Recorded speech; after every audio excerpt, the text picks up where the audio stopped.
Bismillahirrahmanirrahim. Alhamdulillahi rabbil alamin. Wa bihi nasta'in. Wa na'udzu bihi min shururi anfusina wa min sayyiati a'malina. Wa nashhadu an la ilaha illallah wahdahu la syarika lah. Wa nashhadu anna sayyidana Muhammadan abduhu wa rasuluh. Wassalatu wassalamu ala ashrafil anbiya'i wal mursalin sayyidina wa habibina wa syafi'ina wa maulana Muhammad fil awwalin wal akhirin wa ala alihi wa sahbihi ajma'in. Rabbi shrah li sadri wa yassir li amri wahlul 'uqdatam min lisani yafqahu qawli. La ilaha illa anta subhanaka inna kunna minadh dhalimin. La ilaha illa anta subhanaka inna kunna minadh dhalimin. La ilaha illa anta subhanaka inna kunna minadh zalimin. Rabbana zidna ilman nafi'a warzuqna fahman wasi'a warzuqna fahman anbiya'i wal mursalin wa ilhamal malaikatil muqarrabin.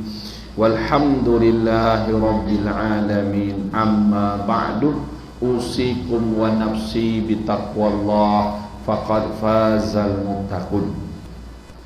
Yang dihormati dan dikasihi sahabat kami Tuan Haji Idris selaku pengurusi surau An-Nusrah, dan juga sahabat kami juga Ustaz Abdul Latif bin Ramli, Tuan Imam kita tadi, dan juga semua para pentadbir masjid yang pentadbir surau yang berkhidmat dengan surau, semua ahli jemaah muslimin dan muslimat, ibu-ibu, bapa-bapa yang sama-sama kita mendapat rahmat dan hidayah daripada Allah Subhanahu wa taala untuk kita berbakti kepadanya, saling bantu membantu melaksanakan sebahagian daripada tanggungjawab kita sebagai hamba-Nya. Jadi ini merupakan satu nikmat yang Allah anugerahkan kepada kita. Jadi saya diberi kepercayaan, jadi pihak surau di sini bersangka baik dengan saya lah, untuk kita sama-sama memeriahkan, meraihkan, menghidupkan bulan Rabiul Awal ini dengan program-program yang untuk memperingati junjungan besar kita Nabi Muhammad SAW sempena bulan kelahirannya. Nah, jadi sebenarnya memperingati Nabi Muhammad SAW ni bukanlah setahun sekali. Nah, dia sepanjang hayat kita, tetapi sebagai meraihkan, menzahirkan syukurnya kita kepada Allah Subhanahu wa taala kerana dengan lahirnya baginda Muhammad SAW di muka bumi ini, maka kita dapat iman, dapat Islam, dan menjadi manusia yang mengenal Allah Subhanahu wa taala, dan kita beriktikad Allah itu Tuhan kita yang sebenar. Nah, kita tak beribadat kepada makhluk yang serupa macam kita juga, makhluk yang tak boleh bagi manfaat dan mudarat. Nah, kita tidak berbakti kepada mentauhid atau beriktikad kepada sesuatu yang tak boleh membantu kita, yang mana perkara-perkara tersebut semuanya berhajat kepada sesama dia juga. Jadi itulah kita meraihkan Maulidur Rasul, hari kelahiran Nabi Muhammad sallallahu alaihi wasallam. Kerana nikmat iman Islam ni akan menyelamatkan kita bukan di dunia saja, tapi di alam akhirat. Kalau satu orang tu ada banyak kebaikan, macam-macam kebaikan dia buatnya, tetapi dia tidak ada la ilaha illallah Muhammadur Rasulullah, maka dia mati kekal dalam neraka selama-lamanya. Walaupun dia bapa saudara Nabi kita Muhammad SAW sekalipun, Abu Talib. Di hujung usianya, bila dia nak meninggal dunia, Rasulullah mengajak dia beriman, mengucap bukan suruh buat apa pun, bukan suruh semayang, bukan suruh berzakat, bukan suruh puasa, suruh mengucap supaya dia boleh bagi syafaat. Besok bolehlah pak saudara dia ni Abu Talib masuk syurga Allah Ta'ala. Kerana Abu Talib ni orang yang sangat dikasihi oleh Nabi kita Muhammad sallallahu alaihi wasallam. Pengorbanannya kan, dia membantu Nabi SAW bagai-bagailah. Daripada kecil dia membela, sejak Rasulullah sekitar umur 8 tahun kan, lepas Rasulullah SAW dibela oleh datuk tu. Datuk Abdul Talib wafat, Abu Talib pula Abdul Muttalib bela sampai umur 8 tahun kan. Kemudian Abu Talib pula ambil tanggungjawab, sampailah Rasulullah SAW dikahwinkan dengan Khadijah. Tetapi dia tak beriman, maka dia kekal dalam neraka selama-lamanya, pasal tak ada iman. Tapi kalau orang tu ada iman, walau sebesar zarah, maka dia tetap akan dimasukkan ke dalam syurga Allah Subhanahu wa Ta'ala. Jadi itulah disebabkan perkara tersebut kita meraihkan bulan Maulidir Rasul. Kata almarhum tok guru saya, tiap-tiap malam pun boleh sambut maulid, tiap-tiap hari pun boleh. Sebab syukur kepada Allah di atas nikmat yang besar, lahirnya Nabi SAW. Kalau Rasulullah SAW tak dilahirkan, tak diwujudkan, Nabi Adam pun tak ada. Dalam sebab saya ni tak pandai berceramah, bersembang boleh lah. Boleh tuan-tuan ni bersembang. Ni mesin Covid ni dia tak boleh lebih-lebih. Dia boleh sekadar isyak kena berhenti. Selamat aku. Tak banyak nak cari modal. Jadi satu masa dan sebagian hadis Nabi SAW menceritakan ketika Nabi Adam tu buat dosa, jadi dia bertaubatlah, taubat. Kemudian dia pun mengangkat kepalanya ke langit, dia kata, ya Allah, dengan bihaqqi Muhammad, dengan berkat Nabi Muhammad, dengan berkat Muhammad, mintalah aku ampun dosa aku ni. Maka Allah Ta'ala pun mengampun dosa. Allah tanya, mana kau tahu Muhammad ni? Kau tahu Muhammad ni, mana kau tahu tentang Muhammad? Jadi kata Nabi Adam alaihissalam, sewaktu di dalam syurga, dia melihat di aras ada tertulis la ilaha illallah Muhammadur Rasulullah. Jadi Allah Ta'ala pun bagi tahu Muhammad itu adalah Nabi akhir zaman, Nabi yang terakhir daripada zuriat engkau. Bukan, kalau bukan kerana dia, aku tak jadikan engkau, aku tak ciptakan engkau ya Adam. Sebagai riwayat kata, dia tak ciptakan segala aflak ni, makna segala bulan, bintang, bumi ni semua Allah tak jadikan kalau bukan kerana Muhammad sallallahu alaihi wasallam. Nak ceritanya tuan-tuan, kan, Nabi Adam tu pun Allah Ta'ala ampun kesalahannya kerana memperingat Muhammad sallallahu alaihi wasallam. Dia sebut nama Muhammad tu, maka Allah terima dia punya taubat. Sebagai riwayat kata 40 tahun Nabi Adam bertaubat. 40 tahun sampai lupa isteri lah. Taubat dia tu kan, sampai lupa isteri. Hawa turun di Jeddah, Nabi Adam turun di Sri Lanka. Dia tak turun kat Senayan Indah je kan, mana Senayan ni kan. Dia turun di Sri Lanka, tak jumpa, lupa bini 40 tahun. Sebagai riwayat hadis Rasulullah SAW kata, kalau ditimbang setitik air mata Adam alaihissalam tu dengan semua titik air mata anak cucu dia ni, berat lagi air mata Adam. Tapi Allah terima taubatnya, terima istighfarnya, kerana dengan berkat Muhammad sallallahu alaihi wasallam. Sebab itulah ulama-ulama solehin menganjurkan kita kan, membanyakkan mengingati Nabi kita Muhammad sallallahu alaihi wasallam. Semoga kita besok mendapat syafaat baginda. Dan alhamdulillah kita pun tadi dah berselawat, sebab Nabi SAW pun pesan, zayyinu majalisakum, hendaklah kamu memperiasi majlis-majlis kamu, tempat kamu berhimpun, bisolati alayya, dengan berselawat ke atasku. Fa inna solatakum alayya, sesungguhnya selawat yang kamu ucapkan ke atas aku itu, nurul lakum yaumal qiyamah, adalah cahaya untuk kamu pada hari kiamat. Yang mana hari kiamat ni memanglah nafsi-nafsi, kan? Masing-masing bahkan Nabi-Nabi pun nafsi-nafsi. Dalam hadis ceritalah, kalau salah Ustaz Atib dia tegur ni, kan? Jadi cerita dalam hadis dalam Riyadhus Shalihin,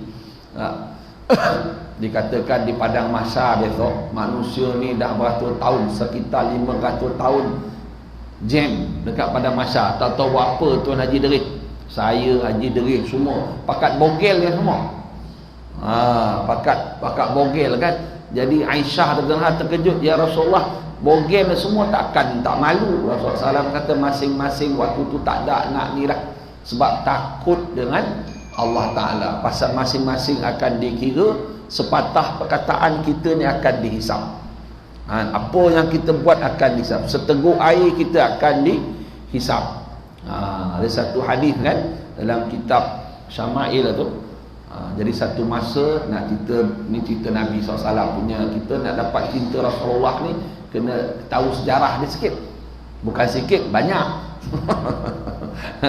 Bukan sikit, kita kena tahu tentang Nabi lebih banyak kan. Jadi satu masa Nabi SAW dia keluar daripada rumahnya dalam keadaan yang tak biasa keluar. Tiba-tiba Rasulullah SAW keluar tu berjumpa dengan Sayyidina Abu Bakar As-Siddiq. Rasulullah SAW tanya, wahai Abu Bakar, apa kau keluar rumah? Lebih kurang cerita mafhum hadis. Jadi kata Sayyidina Abu Bakar, sebab nak jumpa kau Rasulullah, nak tengok kau Rasulullah, nak bagi salam, ucap salam kepada kau. Sebab Sayyidina Abu Bakar ni orang yang sangat mencintai Nabi SAW. Dikatakan Sayyidina Abu Bakar ni sentiasa terbayang-bayang wajah Nabi SAW, sehingga kan dalam jamban pun teringat, waktu buang air pun dia ingat. Dia tanya Rasulullah, ya Rasulullah, saya ni masuk tandas pun duk terbayang wajah Rasulullah, terbayang-bayang kan. Jadi dia tanya Rasulullah, salah ke tak salah? Lalu Nabi SAW diam sahaja, tak kata ya, tak kata tidak. Bermakna Nabi SAW memperakui benda tu dibenarkan. Mr. Sayyidina Abu Bakar ni dia asyik dengan Rasulullah, kasih Rasulullah SAW tu sehingga begitu. Jadi Sayyidina Abu Bakar keluar rumah sebab nak tengok Rasulullah, kepada Rasulullah nak ucap salam. Kemudian tiba-tiba Sayyidina Umar pun keluar. Jadi bila Sayyidina Umar keluar, maka Rasulullah pun, wahai Umar, kenapa keluar rumah? Dia kata, ya Rasulullah, aku lapar. Aku ni lapar. Rasulullah kata, aku pun sama juga. Maka Rasulullah pun ajaklah pergi ke rumah satu sahabat yang bernama Abu Haythan Al-Ansari. Pergi rumah Abu Haythan ni, dia banyak kebun buah pokok kurma dan ada kambing, tapi dia tak ada pembantu. Bila pergi rumah tu tak ada isteri dia je. Dia kata, isteri kata suami dia keluar, sat sekejap ini baliklah. Rasulullah pun duduk.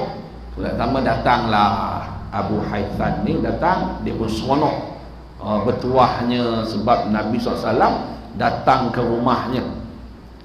Jadi dia pun ringkas cerita, ambil buah tamar yang muda, yang jenis mengkal tu, pakai rutab dan yang masak tu, jamu Rasulullah. Rasulullah kata, kenapa tak ambil yang dah masak je? Dia kata tak apa, dia nak bagi Rasulullah. Kalau Rasulullah rasa nak makan yang mengkal, boleh ada yang mengkal. Kalau nak yang dah masak, boleh ambil yang masak. Jadi itu sahabat dia punya berkhidmat dengan Nabi SAW ni tak perlu tunggu Rasulullah cakap apa. Kemudian dia pun sembelih kambing, anak kambing. Mereka jambu lah. Rasulullah pun minum air telaga dalam kebunnya, duduk bawah pokok tamar yang redup kan. Lepas tu lebih kurang lah mafhum hadis. Lalu Nabi SAW bagi tahu semua nikmat ni besok Allah akan tanya. Kita makan buah tamar, makan buah rutab, duduk di bawah teduhan ni, minum air telaga ni, makan kambing bakar ni kan. Maka semua Allah akan hisap. Dikatakan yang baik, yang halal itu dihisap, yang haram itu akan diazab. Imam Ghazali kata setiap patah perkataan kita ni besok Allah akan tanya, Allah akan hisap. Apa tujuan kita bercakap? Punya nak cerita di padang mahsyar besok, penghisapan kiraan, panggil audit lah tuan, punyalah dahsyat. Yang zahir pun Allah kira, yang batin pun Allah akan kira. Ikhlas ke, riak ke, ujub ke, dengki ke tak, syukur ke tak, sabar ke tak, redha ke tidak, tawaduk kan, macam-macam lah dia akan kira. Semayang tu sah ke tidak sah, sedekah tu daripada harta yang halal ke tidak. Jadi semua Allah akan kira. Benda baik ke benda jahat semua akan kira. Rasulullah kata duduk atas tempat yang redup ni pun kena hisap. Apa tak duduk naik kon ni, cik baik duduk dalam surau dengar kuliah, ada lah jawapan besok. Lepas tu kena kira pula ikhlas ke tak ikhlas ni sambut maulid. Jadi nak cerita punya dahsyat, nak kena hisap dekat padang mahsyar besok. Jadi berpusing-pusing lah beratus tahun ni, akhirnya manusia ni pun bermusyarat nak buat apa. Bincang punya bincang, dia orang kata kita jumpalah bapa kita Nabi Adam alaihissalam. Dia bapa kita, bapa takkan tak ada tolong anak. Jumpa Nabi Adam. Bila jumpa Nabi Adam alaihissalam, Nabi Adam kata nafsi tak boleh. Allah Ta'ala sangat murka kerana aku dah buat salah. Walaupun dah diampun, tapi tetap rasa takut. Walaupun kesalahan Nabi Adam sudah diampun, tetapi baginda tetap takut. Dia kata aku tak boleh tolong lah. Nafsi kerana Allah sangat murka, aku dah makan buah yang Allah larang. Jadi kau jumpalah Nuh, semoga Nuh boleh tolong. Jumpa Nabi Nuh, minta syafaat. Nabi Nuh kata tak boleh, Allah sangat murka hari ini. Aku ada buat satu kesalahan, kerana aku mendoakan supaya Allah Ta'ala menghancurkan umatku. Dan Nabi Nuh berdakwah ratus tahun tak nak beriman. Lalat dia doa, ya Allah hancurkanlah, jangan ada orang tak mukmin dalam muka bumi ni. Yang tu pun dia takut, padahal bukan salah, dosa bukan dosa pun, tapi nak cerita takutnya Nabi. Dia kata korang pergi jumpalah Ibrahim sebab dia Khalilullah. Hari ni nafsi masing-masing dengan urusan masing-masing. Kau jumpa Nabi Ibrahim, jumpa Nabi Ibrahim pun macam tu juga. Nabi Ibrahim alaihissalam kata aku tak berani jumpa Allah Ta'ala kan?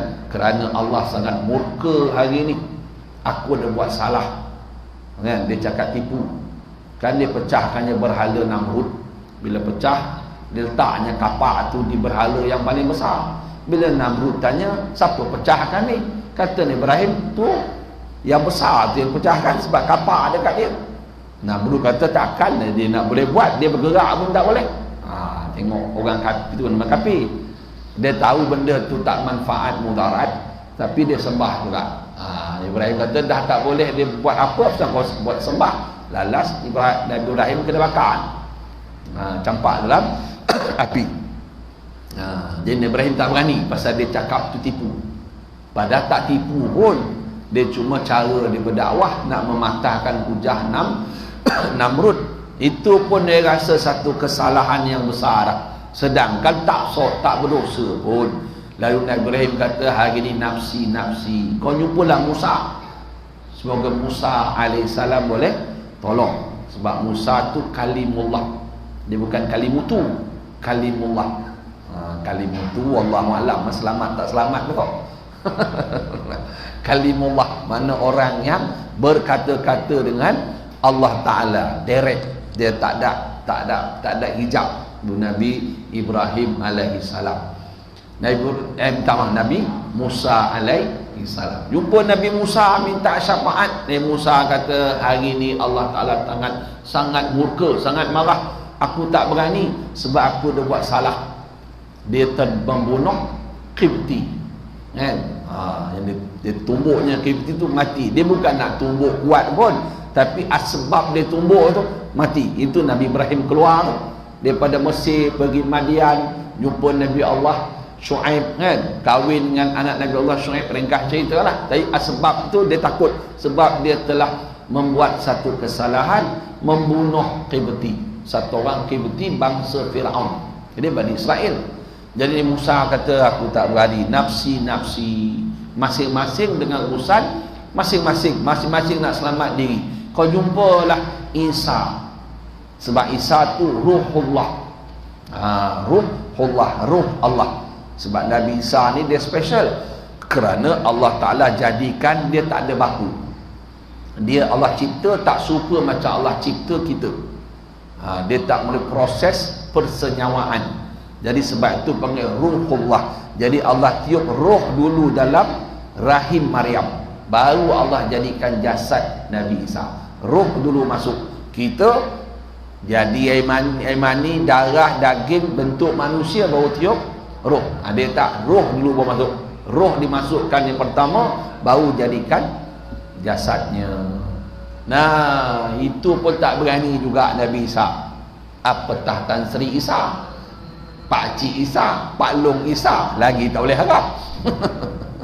Nama boleh Isa ke Ibrahim ke, lagi tak boleh harap. Nabi Isa pun tak boleh buat apa. Dia kata, aku pun tak berani, sebab Allah sangat murka hari ni. Kerana aku ni manusia kata aku ni anak Tuhan, kan? Tuhan ada tiga, salah seorangnya aku pula. Dia tak berani. Nafsi-nafsi. Kau jumpalah Muhammad kerana dia Habibullah. Itu nak jumpa tu beratus tahun pula tu. Lepas satu kan dalam ni di padang mahsyar tadi, kan, jumpalah Nabi kita Muhammad SAW, minta syafaat. Maka Rasulullah pun pergilah menghadap Allah, sujud kepada Allah, memuji Allah Ta'ala, yang mana pujian yang Nabi SAW lakukan tidak pernah diucapkan oleh manusia-manusia yang lain. Kerana Nabi SAW lah seorang makhluk hamba Allah yang sangat mengenali Allah Ta'ala. Sujud, minta Allah Ta'ala bantu, kan, pertolongan. Maka Allah pun kata, wahai Muhammad, angkat kepala engkau, pada hari ini apa yang kau minta aku akan bagi. Maka Nabi SAW minta supaya disegerakan penghisapan. Itulah kemuliaan Nabi kita Muhammad sallallahu alaihi wasallam, yang mana nabi-nabi lain tak boleh, kan? Itu dia panggil syafaatul kubra ataupun uzma, syafaat yang besar, syafaat yang agung. Jadi itu Rasulullah pesan, selalu kamu hiasilah majlis kamu duduk, perhimpunan kamu dengan berselawat kepada aku, kerana selawat kamu itu cahaya untuk kamu pada hari kiamat. Kalau tak selawat, susah. Bila kita selawat pada Nabi SAW, maka akan ada satu malaikat, dipanggil malaikat as-sayyahin. Malaikat yang akan bawa selawat dan salam kita kepada kubur Nabi SAW, makamnya, bagi tahu, ya Rasulullah, jemaah surau An-Nusrah pada malam sekian, tarikh sekian, mengucapkan selawat dan salam kepada engkau wahai Rasulullah. Rasulullah akan jawab. Nah, disebut nama kita ni seorang-seorang, maknanya nama kita dah Rasulullah kenal sebelum di padang mahsyar lagi. Dan bila Rasulullah jawab assalamualaikum, kan, maknanya sejahtera ke atas kamu, maka Rasulullah sudah mendoakan supaya kita mendapat kesejahteraan. Itulah kelebihannya mengucap selawat dan salam ke atas junjungan besar kita Nabi Muhammad sallallahu alaihi wasallam. Jadi ulama pun menyusunlah, walaupun zaman Rasulullah tak buat majlis maulid Rasul ni, dia tak buat.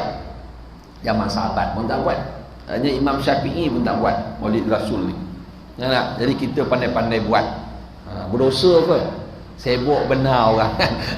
Dia marah sambut maulid lah, maulid, ya, kan. Jadi kata orang-orang kan, kata orang-orang muda kan, cinta itu buta. Cinta ni menyebabkan gila. Jadi nak melahirkan cinta pada Nabi SAW ni, orang kalau dah cinta dia gila. Tengok orang cinta kat rokok, tak dapat rokok menengang-nonggeng dia. Kan bini kata, bang tu pun dia kata biar tak ada bini asalkan jangan putus rokok, dia kata. Suruh rokok tu jadi mesin basuh dia, lipat baju dia ke, songeh banyak kan. Kan orang gila duit, dia duit kan, dia cinta kat duit, gila pangkat. Macam Sayyidina Abu Bakar Siddiq cinta kat Nabi SAW sehingga terbayang-bayang wajah Nabi Muhammad SAW di mana sahaja. Jadi orang cinta pada Rasulullah, cinta dia tentulah asyik. Macam kisah Laila Majnun. Laila Majnun. Majnun tu mana orang gila. Majnun tu nama Qis. Nama dia Qis. Qis ni punya syok kat Laila sehingga kan anjing Laila tu dia cium. Kan? Orang kampung Laila tu pun dia sayang. Dia punya gila dengan Laila tu kan. Punyalah hebat dia. Dia punya sayang, cinta dengan Laila, tapi jodoh tak kesampaian. Laila tu dalam mana cerita betul katanya. Kan kalau Melayu budak dandara. Kan kajang pak malau, kajang belipat, yang tu bukan budak dara. Tu cerita apa tak tahu. Dia nama pelakon tu. Cerita apa dah?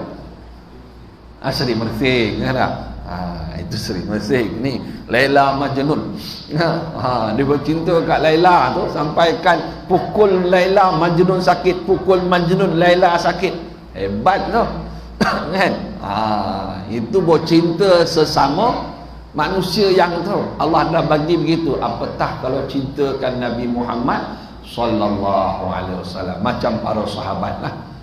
Macam para sahabat yang tu kita nak pupuk. Jadi kata ulama rahimahullah ta'ala, salah satu cara untuk kita memupuk cinta pada Nabi SAW iaitu dengan kita tahu sejarah baginda, sirahnya. Sebab tu dah ilmu tauhid akidah, dia kena wajib tahu siapa nama Nabi Muhammad, bapa dia Abdullah bin Abdul Muttalib bin apa entah, Hashim ke sekurang-kurang jadilah takat Abdul Muttalib pun tahu lahir di Mekah. Kalau tak tahu tu berdosa tau. Muhammad SAW lahir kat mana? Bongek kot. Tu kacau. Tahu Bongek? Kat Rombau. Gadung kot. Kacau lah kan. Dia tak tahu. Satu kesalahan yang besar. Kan? Bila dilahirkan, siapa ibunya? Aminah. Entah ada nama dia. Makcik Minah ke Makcik Pe'ah. Berdosa besar. Kan? Pemain bola dia hafal. Ronaldo ke Maradona ke Messi kan. Kalau artis dia tahulah artis dia minat apa. Rasulullah SAW punya tarikh lahir pun dia tak tahu, kubur je di mana tak tahu, siapa isterinya, siapa anaknya. Jadi kita kena tahu. Dia pergi di berniaga di mana dulu kan. Yang tu sikit sebanyak kita wajib tahu. Sebab itulah kitab tauhid, benda basic tu dia ketulis. Itu sebab syarat permulaan untuk kasihkan Nabi SAW. Sebab tu Rasulullah kata, adibu auladakum, hendaklah kamu mengejar adab kepada anak-anak kamu bithalati khisal, dengan 3 perkara. Apa dia? Pertama Rasulullah kata, hub nabiyukum, kasih pada Nabi kamu.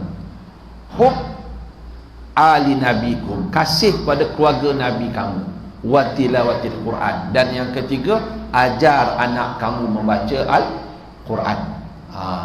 La yu'minu ahadukum, Rasulullah beritahu, tak sempurna iman salah seorang kamu hatta akuna, sehingga aku ni lah ahabba ilaihi, aku ni dia sangat terlebih kasih cinta kepada dia min walidihi, daripada bapaknya. Lagi wa auladihi, dan anak-anaknya, wa nasi ajmain, dan manusia sekalian. Jadi kalau kita tak sampai tahap tu, tak cinta Rasulullah lebih pada nyawa kita, lebih daripada ayah kita, lebih daripada min nafsihi, daripada dirinya, walidihi, bapaknya, wa auladi, dan anak-anaknya, dan manusia sekalian. Rasulullah kata, Kalau siapa-siapa tak sempurna iman seorang kamu sehingga dia kasih ke aku lebih pada dirinya sendiri. Yang kedua, bapa dia, maksudlah mak dia. Ketiga, anak-anaknya. Keempat, manusia yang lain. Jadi kalau empat ni kita tak kasih lebih, mana kita kita kasih empat ni lebih daripada Rasulullah, iman kita tak sempurna, kurang iman, lemah iman. Jadi tanda kasih Nabi salah satunya ialah kita kena tahu sikit sebanyak sirahnya, dan sebahagian cara untuk kasihkan Nabi kena banyak selawat pada Nabi Muhammad sallallahu alaihi wasallam. Jadi selawat ni tak boleh tidaklah, kerana Allah sendiri berselawat. Kata ulama rahimahullah taala, sebenarnya kita ni menumpang tuah Nabi Muhammad sallallahu alaihi wasallam, menumpang dia.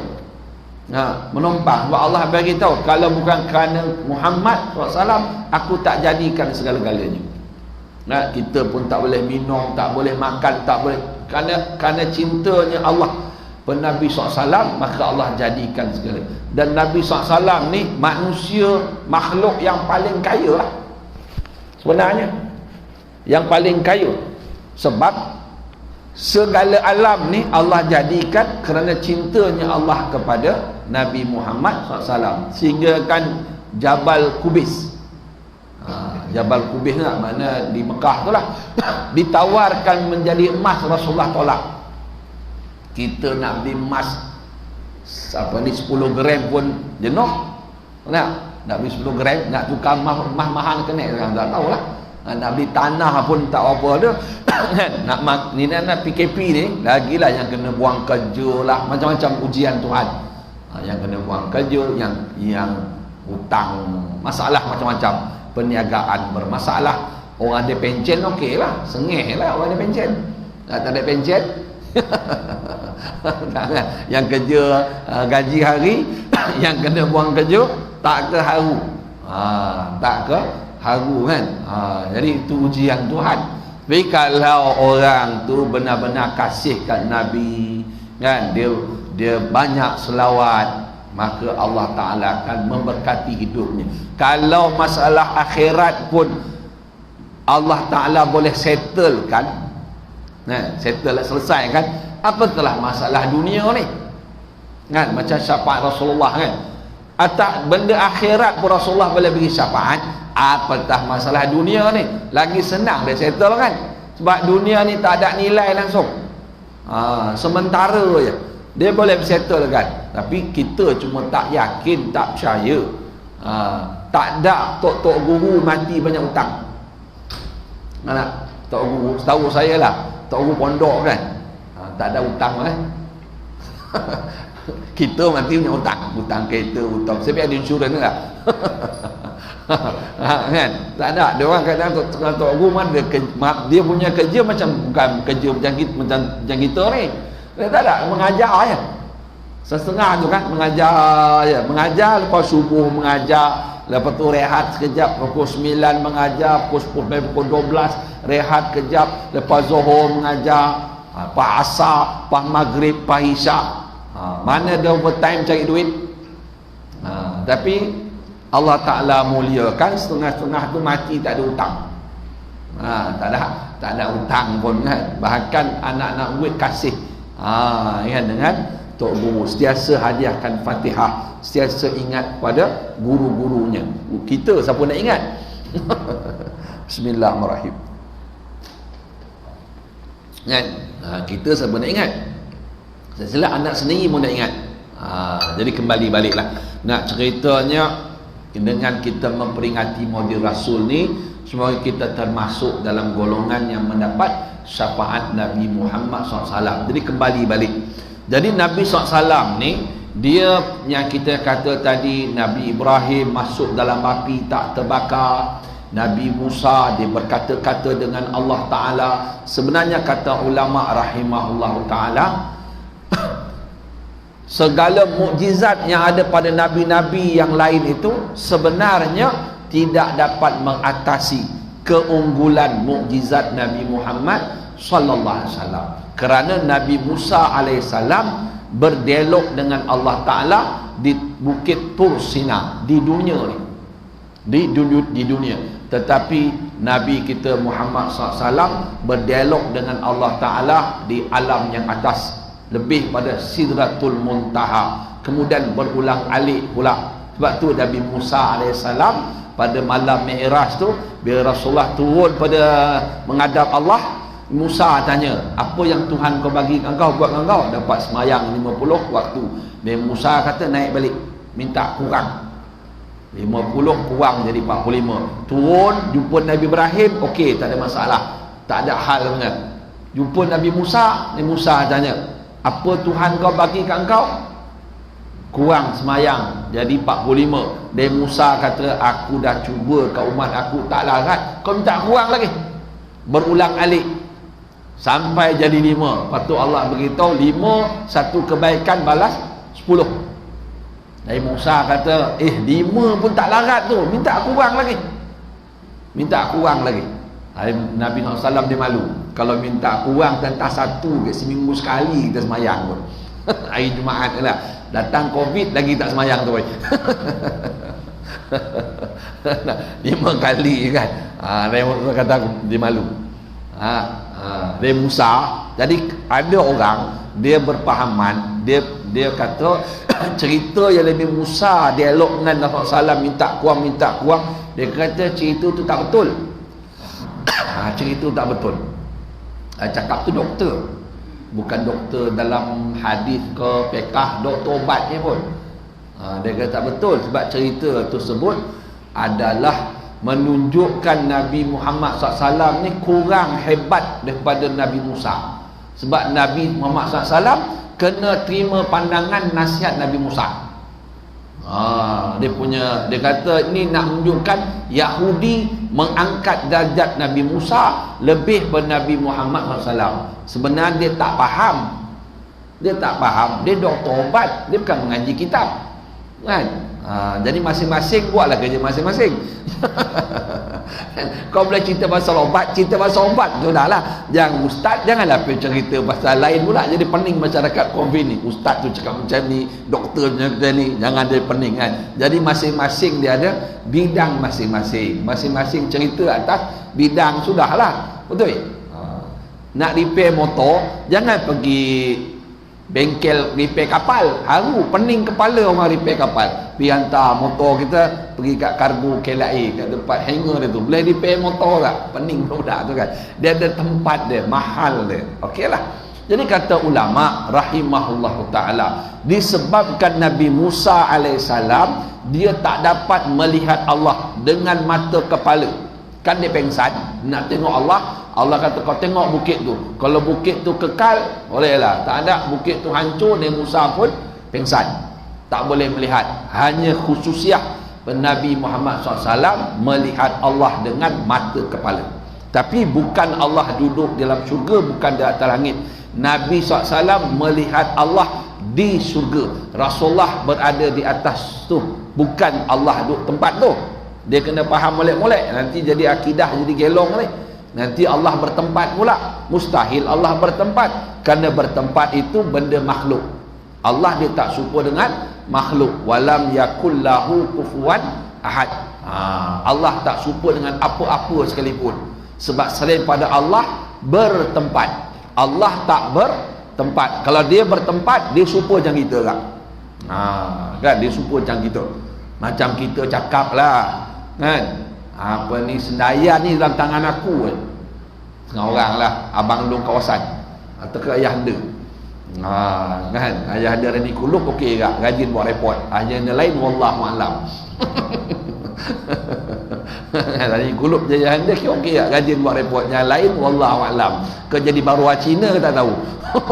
Kan ada kata ni bandar Senayan dalam tangan saya ni, contoh kan, dalam tangan saya. Adakah kita buka tangan nampak Senayan? Tak ada. Dia tak ada pun. Itu bahasa kiasan. Okeylah. Jadi Nabi Musa, sebab dia tak dapat melihat Allah sebagaimana Nabi SAW melihat, jadi dia minta Rasulullah naik jumpa menghadap Allah. Kerana Bagi dia, kata ulama, kalau aku tak boleh melihat Allah, aku dapat melihat orang yang melihat Allah pun dah okey lah. Dia satu perantaraan, dia panggil wasilah. Dia panggil wasilah. Sahabat yang paling baik, bila kamu lihat dia, kamu ingat Allah. Sebab tu dia suruh Rasulullah naik. Nabi Musa dia berkata-kata dengan Allah di Bukit Tur Sina, sedangkan Nabi SAW menghadap Allah Ta'ala di atas alam yang atas, dan tidak diperintah untuk membuka kasut. Itu setengah ulama buat capal Nabi tu kan, dia kutuk sekali kau lah kan. Siapa cinta kat Nabi, dia nak pakai capal ke, dia nak baca kitab Sahih Bukhari ke, itu masing-masing lah. Yang saya sebut tadi, bila cinta dia akan gila. Ada yang gila semayang, ada yang gila bersedekah. Cinta kat Nabi. Sekarang ni kita semayang, kita sedekah bukan atas dasar cinta pada Nabi, buat saja. Itu yang kita sambut Maulid, nak bagi fresh, supaya apa kita buat atas dasar cinta pada Nabi Muhammad sallallahu alaihi wasallam. Makan kita, minum, bertuahnya kita kerana adanya Nabi SAW, maka Allah jadikan segala-galanya. Kita dapat menopang tuah Nabi Muhammad sallallahu alaihi wasallam. Semayang menopang tuah, kita bekerja menopang tuah Rasulullah SAW saja. Kita tak ada apa-apa pun.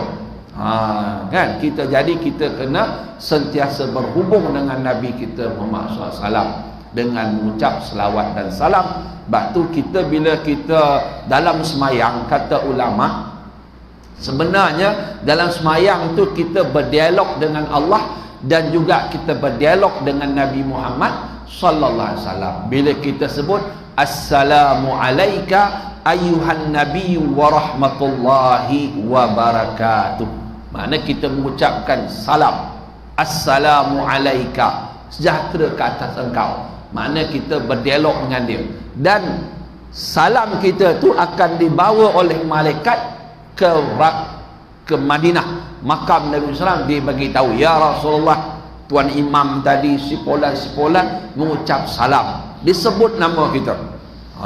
Tentulah besar tuahnya kan, macam Nabi. Okeylah. Kemudian apa lagi? Nabi Ibrahim alaihissalam, ketika dia dicampak dalam api Namrud, dia tak terbakar. Tapi Nabi SAW malam Mi'raj pergi masuk neraka, tengok neraka, tak terbakar. Ini api dunia, tu api neraka lagi hebat. Jadi kecantikan Nabi Yusuf sebenarnya tak boleh menandingi kecantikan Nabi Muhammad sallallahu alaihi wasallam. Sehingga ulama buat kasidah lah, maknanya Rasulullah tu dicipta sebagaimana, seolah-olahnya sebagaimana yang dia nak. Seolah-olahnya dia punya, orang Tani kata jangak, orang Kelantan jangak, orang Negeri Sembilan kata tahu apa lah, handsome. Orang Kedah kata segak. Orang Negeri Sembilan kata handsome. Orang Negeri Sembilan pasal dia ada Port Dickson tu, cakap putih apa. Pergi bandar kat kita ni kan Merdeka lama lah, berapa tahun, 60 lebih. Ada macam lah Tectonic lah, Prezin lah, apa lagi nama tempat, England Garden, Bukit, apa macam lah, semua nama putih. Cuba pergi ke Amerika, ada tak kampung Senayan, bandar Senayan. Pergi Australia ke kan, Taman Jimah Baru Garden, haram tak jumpa dah. Haram tak jumpa dah kan. Tapi kita ni orang Malaysia ni tak sedar diri kan, buat macam mana. Macam mana kan, dia esok bangga dengan orang putih. Padahal orang putih tu, Tok Guru saya cakap lah, dia cakap semua, dia punya tulisan itu semua menipu. Tulisan bahasa Inggeris ni semua menipu. Tulisan dia tu, dia tulis CUT, sebut cut, patut cut. Betul tak? CUT patut sebut cut kan? Tapi sebut cut. Apa lagi? Macam-macam lah kan, dia punya tulisan dia tu. Tulis lain, tahu saya cakap lah, tulis lain, sebut kau lain. Memang menipu betul orang putih. Memang menipu betul. Dia Allah Ta'ala tunjuk kan. Memang kerja menipu kan. Kan kerja dia menipu kan. Bukanlah salah, tapi kena belajarlah bahasa tu supaya kita tak dibodoh-bodohkan. Tapi masalah dah belajar tinggi-tinggi pun dibodoh-bodohkan juga. Masalah tu. Sebab apa jadi bodoh? Pasal iman kita lemah. Iman kita lemah. Kita tak ada perhubungan dengan Rasulullah secara khususiah tu tak kuat kan. Sebab Nabi kan sifat fatonah, bijaksana. Hak kita ikut Rasulullah ni tak bijaksana pula, dia bijaksana sini. Nak parking kereta pun tak kerti bang. Nak parking kereta pun tak kerti. Satu petak, satu kereta. Ini satu kereta, 3 petak dia makan. 3 petak dia makan. Sedangkan Rasulullah kata, innama bu'ithtu liutammima makarimal akhlak. Sesungguhnya aku dibangkitkan untuk menyempurnakan akhlak-akhlak yang mulia. Kerana satu petak parking untuk satu kereta. Mari Samdul ni, satu kereta, 3 petak parking dia makan. Cuba perhati tengok. Masuklah tengah cakap ni pun kadang-kadang buat macam tu, menyusahkan orang. Saya tu hari tahun lepas lah kan? Tahun lepas ni cerita maulid, tapi tak boleh cerita pasal Rasulullah kata akhlak kan? Jadi kita ni semayang, puasa, berzikir, tapi tak timbul akhlak pribadi yang baik. Rasulullah kata dah, aku diutus untuk menyempurnakan akhlak yang baik-baik. Wa innaka la'ala khuluqin azim. Sesungguhnya kau ya Muhammad berada di atas akhlak yang agung. Akhlak yang paling besar mentauhidkan Allah, jangan syirik pada Allah. Itu yang paling utama lah. Lepas tu adalah dia pecah-pecahan ni kan. Iman dia 70 cabang. Dia 70 cabang. Jadi 2-3 tahun lepas lah, pergi kedai di Seremban 2. Nak pergi kedai Ahboy. Ada kedai Ahboy tu jual barang plastik-plastik. Okey lah, pergi orang rumah. Pergi orang rumah tu. Kemudian kan dia ada kedai kat sini. Kedai, rumah kedai. Depan rumah kedai kan ada lot-lot parking. Betul? Lot-lot parking. Lot parking tu dah penuh. Betul? Jadi lepas tu ada jalan. Jalan 2 lane lah, 2 lorong. Okey. Kemudian ada divider. Right, ni kedai, lot parking, jalan 2 lorong, divider. Sebelah divider tu ada lot parking banyak. Lot parking banyak. Jadi bila lot parking depan kedai dah penuh kan. Jadi orang ni dia tak nak parking di lot parking yang kerajaan sediakan. Saya orang kerajaan, saya cerita kebaikan kerajaan, guru takmir.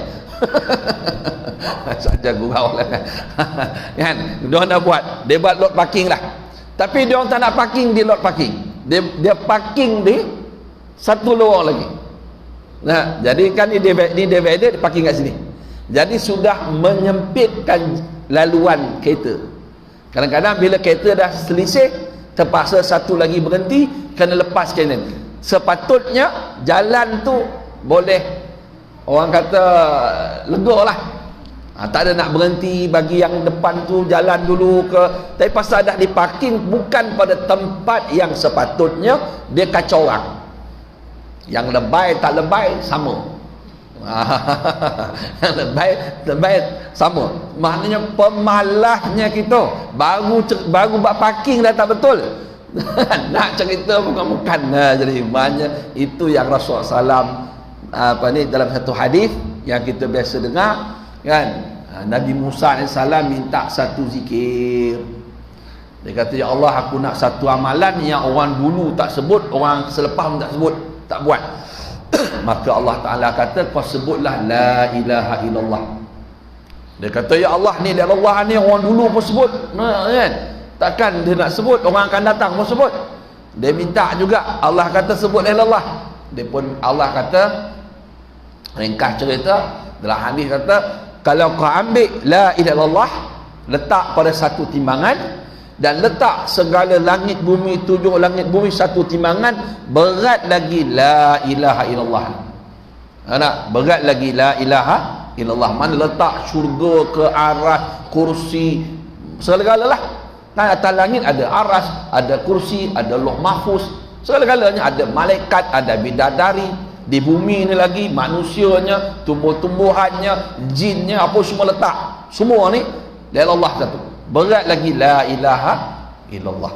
Bermakna kalau orang tu benar-benar la ilallah, dia tu muafakat dengan apa yang Allah dan Rasul bawa, dia menghayati, maka dia punya pribadi dia tu, pemikiran dia, perwatakan dia mengatasi langit dan bumi. Dia mengatasi langit dan bumi. Orang tak boleh nak buat inilah, tak ada sesuatu pun yang boleh ni, walaupun dia selai sepinggang ke apa-apa, kerana pribadinya tu. Jadi masalahnya kita hari ni, la ilallah tu tak masuk dalam diri kita. Saya dulu berkawan, ada satu dah meninggal lah, sahabat saya. Dia ni eksekutif Petronas. Tapi nak cerita semua sekarang ni umat Islam, masalahnya lah masalah akhlak dengan Allah tak betul, dengan Rasulullah tak betul, dengan mak bapak tak betul, macam-macam lah kan. Jadi cerita gini, dia bekerja di Sudan, Petronas, kerja di Sudan. Jadi dia bagi tahu orang Sudan ni, dia ada satu kerja. Jadi orang Sudan ni pekerja lah, kena selesaikan kerja tu. Dia kata, ustaz, hari tu boleh siap, hari tu boleh siap. Orang Sudan dia kata, insya-Allah aku buat. Tunggu punya tunggu, tak siap. Tunggu juga. Lepas 3 hari tanya, mana kerja aku suruh kau buat? Oh, dia kata, insya-Allah aku buat. Tak agak siap sampai seminggu. Dah lah kita pun angin marah. Marah dia, kenapa kerja tak siap ni? Padahal kerja tu boleh siap hari itu juga. Dia kata apa? Aku bukan Tuhan, boleh buat kerja sekelip mata. Dia salahkan Allah Ta'ala juga. Jadi dia punya insya-Allah dia tu, dia jual nama Allah. Walaupun dia orang ni time semayang boleh jaga, Quran boleh jaga, tapi dia menjual Allah Ta'ala punya nama dia tu untuk kepentingan dirinya. Dia menjual. Kan abang saya cerita, dia pilot. Kan bila tu duduk di hotel, jadi mintalah budak dia, ada budak Yaman ke pekerja Bangladesh kerja, so siap lah kemas-kemas bilik tu, balik tak ya siap, tegur dah apa, insya-Allah, banyak insya-Allah tapi kerja tak buat. Kerja tak buat. Daripada nak letak parking keretanya tak betul, dengan kerja semua tak betul. Jadi sebab itulah kita ini orang Islam, Tok Guru saya cakap, dunia pun tak ke mana, akhirat pun tak ke mana. Dunia pun tak ke mana, akhirat pun tak ke mana. Akhirnya kena sembelih lah. Jadi makanan orang kafir. Pasal dia tengok pribadi kita ni kal an'am. Dan Quran kata apa? Kan manusia ini, laqad zara'na li jahannam katsiran minal jin wal ins. Sesungguhnya kami penuhkan neraka jahanam ni dengan jin dan manusia.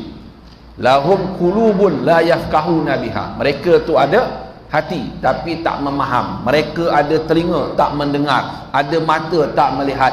Ulaika kal an'am. Mereka itu seperti binatang ternakan. Binatang ternakan orang bela untuk sembelih. Orang bela untuk sembelih untuk jual. Balhum adal. Bahkan mereka lebih sesat. Sebab kata ulama, binatang ternakan boleh juga ambil manfaat. Bela lembu boleh sembelih, boleh jual daging dia. Kalau beruk boleh ajar panjat pokok nyok. Manusia apa nak buat? Nak jual tak boleh, nak suruh panjat pokok nyok dia mengamuk, jadi haru.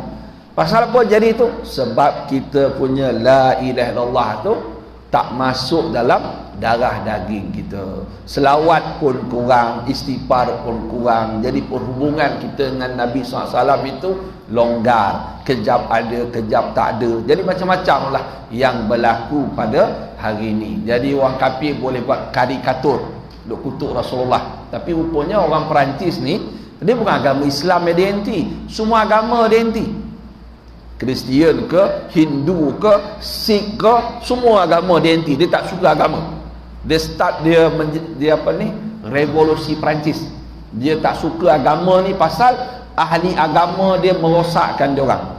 Apa yang sultan raja Perancis buat, dia punya ulama Kristian ni backup. Siapa lawan gereja, ahli sihir, tangkap bakal hidup-hidup. Dia pemikiran tu rosak. Lala dia pun bengang. Dia pun runtuhkan dia punya kerajaan raja dia punya padri boleh kacau pun semua, dia tak pakai agama. Kan, jadi dia bukan agama, semua agama. Jadi bila menjual agama untuk kepentingan nafsu, maka rosaklah. Sebab tu Nabi SAW pesan yang paling dia takut pada umat ni lebih pada Dajjal adalah ulama yang ulama yang jahat, menjual agama untuk kepentingan peribadi. Nah, jadi kita nak selamat macam mana ni daripada fitnah dunia macam-macam begini, begitu begini? Salah satu caranya adalah kita banyak berselawat kepada Nabi kita Muhammad sallallahu alaihi wasallam. Banyak ingatkan Nabi.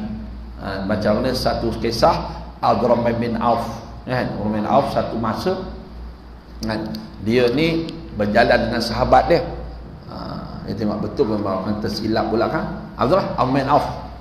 Jadi kata sahabat-sahabat Abdurrahman bin Auf, Abdurrahman ni satu sahabat kami yang paling baik lah, tabi'in lah, berkawan Abdurrahman bin Auf. Jadi pergi rumah Abdurrahman bin Auf. Di rumah, diorang duduk kat luar, mungkin di beranda ke. Abdurrahman bin Auf masuk rumah, mandi dan sebagainya. Kemudian bila Abdurrahman keluar, diorang hidangkan makanan, roti dan daging. Tiba-tiba Abdurrahman bin Auf menangis. Dia menangis sebab apa? Diorang tanya, kenapa kau menangis? Kata Abdurrahman bin Auf, aku menangis kerana mengingatkan Nabi SAW. Kerana Nabi SAW, dia kata tak pernah kenyang, keluarga dia tak pernah kenyang walaupun memakan roti bertepung syair, tepung yang ialah tepung yang kurang grade, tak pernah kenyang.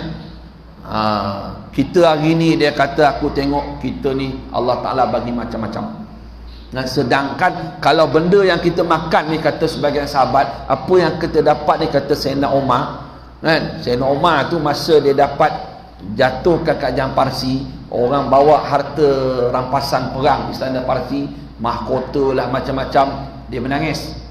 Dia kata, ya Allah, lebih kuranglah mafhum hadis, mafhum cerita dia, kan, Abu Bakar lebih baik pada aku, kan.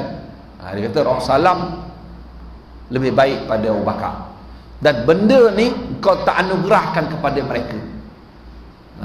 Kan, benda ni, kekayaan Raja Parsi ni kau tak anugerahkan kepada mereka, jadi kau selamatkan aku pada fitnah dunia.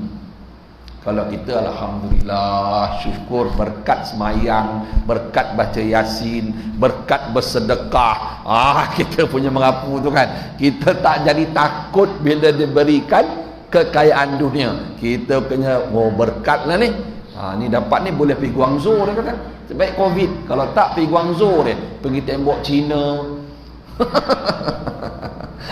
Pantai Pidi pun lengang. Orang buat izin kata lengang Pantai Pidi, kan. Saya kuliah subuh, setiap subuh Ahad kuliah subuh di Port Dickson, banyak Jamik.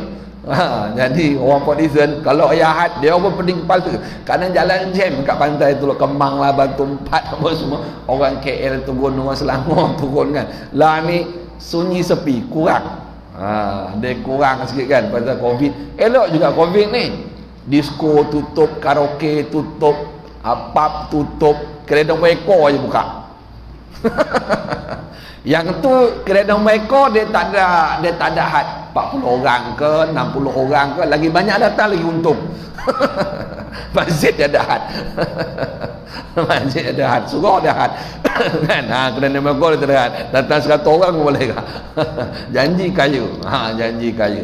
Jadi begitulah. Jadi kita selawat, ini jalan penyelesaian selawat. Sebab Rasulullah kata, bila kita selawat dan salam kepada Nabi SAW, maka dia akan dihantar, disebut nama kita depan Rasulullah. Rasul akan jawab, maka kita akan selamat. Rasulullah SAW berkata, man nasiya salata alayya faqad akhta'a tariqal jannah. Siapa-siapa yang lupa selawat kepada aku, maka sesungguhnya dia telah sesat jalan ke syurga. Jadi kalau jalan syurga dah sesat, apatah tak dunia ni lagi dia sesat. Mengikut pemikiran-pemikiran yang tak sewajarnya, berperibadi dengan peribadi yang tak bersesuaian dengan yang Allah bangkitkan Nabi kita Muhammad sallallahu alaihi wasallam. Jadi dengan kita membanyakkan selawat, mudah-mudahan Rasulullah janji, siapa lupa selawat pada aku, sesat jalan ke syurga. Maknanya kalau kita banyak selawat, maka Allah akan bukakan jalan-jalan kebaikan untuk kita, maka Allah akan menghilangkan sifat-sifat mazmumah dalam diri kita. Allah akan bagi rahmat, akhlak kita akan bertambah baik, perhubungan kita dengan Allah pun baik, perhubungan kita dengan manusia pun baik, kerana kita menyebut-nyebut, kita menyebut kekasihnya Muhammad SAW, kita menjaga hubungan dengan Nabi kita Muhammad sallallahu alaihi wasallam. Jadi begitulah yang boleh kita kongsi ala kadar pada malam yang barakah ini. Diberi kesempatan kepada saya untuk kita meraihkan bulan Maulid Rasul.